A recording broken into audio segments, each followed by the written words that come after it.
Kunbi certificate आणि प्रमाणपत्राबद्दल काय नेमकं तुमचं म्हणणं आहे? मंत्रिमंडळाची उपसमिती जी विखे पाटलांच्या अध्यक्षतेखाली या महाराष्ट्रामध्ये नेमली गेलेली आहे, या विखे पाटील समिती म्हणजेच मंत्री महोदय विखे पाटील आणि जरांगेच्या सेटलमेंट जी झालेली आहे, ही सेटलमेंट माननीय मुख्यमंत्री महोदयांना मान्य आहे का, हा सवाल ओबीसी बांधवांकडून मुख्यमंत्री महोदयांना आहे.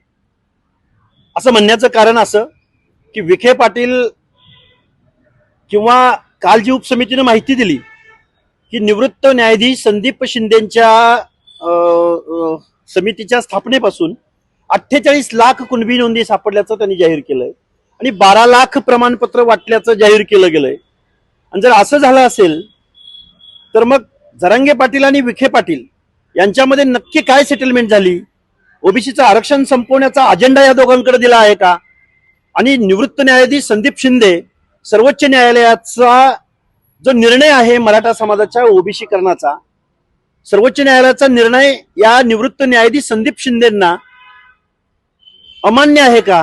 सर्वोच्च न्यायालयापेक्षा संदीप शिंदे समिती मोठी झाली का? अशा अनेक प्रश्न आहेत. आणि मला वाटतंय या महाराष्ट्रातल्या शासनानं ओबीसीचं पूर्णतः आरक्षण संपवलेलं आहे.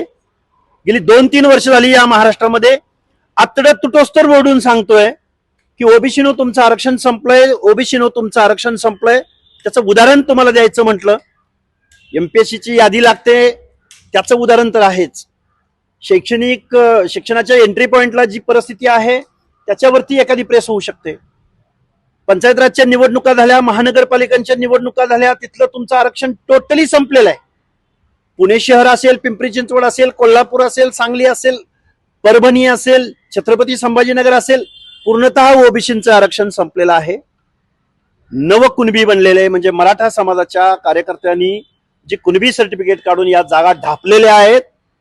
मग एका बाजूला ओबीसी आमचा डीएनए म्हणणाऱ्या भारतीय जनता पार्टी आणि त्यांच्यामधल्या शिंदे असतील किंवा पवार असतील, या सगळ्यांनी मिळून ओबीसीचं आरक्षण आज रोजी महाराष्ट्रातलं संपवलेलं आहे. हे आम्ही गेली 2 वर्ष झालं सांगतोय आणि आजही तेच तुम्हाला सांगतोय.